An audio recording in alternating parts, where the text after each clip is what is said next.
ये बात उन्हें बता पाओगी? सलार के होने वाले बच्चे की मां बनने वाले हो।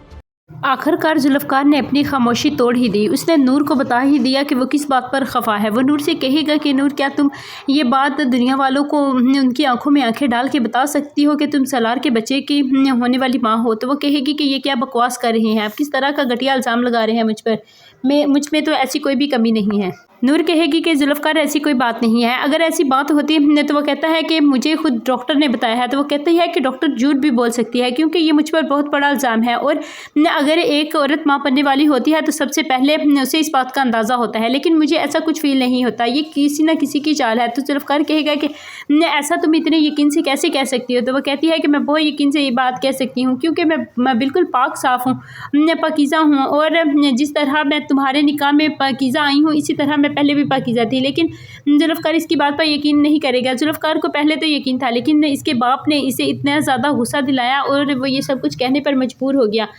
ये नूर समझ जाएगी कि ये इसके बाप की चाल है क्योंकि इसका बाप ही नहीं चाहता कि वो इस घर में रहे, और जब डॉक्टर भी इसी से मिली हुई है। जब जुल्फ़कार को इस बात का इल्म हो जाएगा कि इसका बाप डॉक्टर के साथ मिला हुआ है और डॉक्टर ने झूठ बोला है, तो उस डॉक्टर की तो खैर नहीं, क्योंकि वो अपने बाप को भी नहीं छोड़ेगा। उसके बाप ने पहले भी हूर के साथ भी यही सब किया था, लेकिन हूर बेचारी तो ये सब कुछ बर्दाश्त कर गई, लेकिन नूर ये सब कुछ बर्दाश्त नहीं करेगी। नूर पहले वाली वो मासूम नूर नहीं रही, बल्कि वो अब सबसे बदला लेगी और अपने हक के लिए लड़ेगी भी, क्योंकि उसमें इतनी ताकत और पावर है। उसे वो जुल्फ़कार को यकीन दिलाएगी कि ऐसी कोई बात नहीं है, अगर ऐसी कोई बात होती तो मुझे सबसे पहले महसूस होता, लेकिन मैं बिल्कुल ठीक हूँ, तुम्हारे सामने तंदुरुस्त हूँ। लेकिन जुल्फ़कार कहेगा कि ये तुम्हारा वहम है क्योंकि मुझे डॉक्टर ये सब कुछ बता चुकी है, ऐसा ही है। लेकिन नूर इस बात पर यकीन नहीं करेगी और कहेगी कि जुल्फ़कार, तुम तो इतने बड़े मुझसे मोहब्बत के दावे करते थे, अब तुम्हारी मोहब्बत 2 मिनटों में कहाँ गई?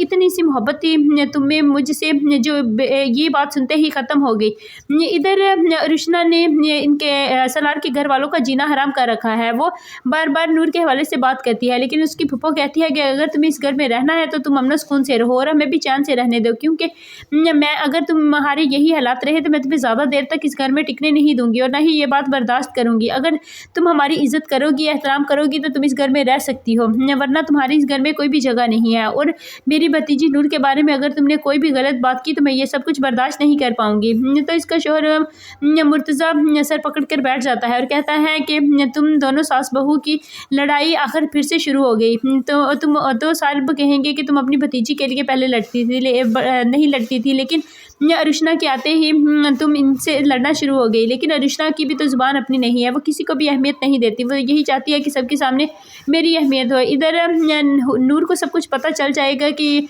ये सब कुछ जुल्फ़कार के बाप का किया धरा है। जुल्फ़कार का बाप नूर के सामने ये सब कुछ कबूल भी कर लेगा, लेकिन नूर कहेगी कि मुझे हूर समझने की गलती ना करना, मैं आपको ये सब कुछ बर्दाश्त नहीं करूँगी, क्योंकि अगर जो आपके पैसे में बिल्कुल भी ताकत नहीं है। अगर जुल्फ़कार ने हमारी ऐसी शादी करनी होती तो वो पहले ही कर चुका होता, और ना ही मैं उसके पोषण में यहाँ पर रह रही होती। इस वजह से तुम्हारे पैसे में ज़रा भी दम नहीं है, जो तुमने डॉक्टर को पैसे देकर वो भी वेस्ट ही किए हैं, क्योंकि इस बात का कोई भी तुम पर असर नहीं है।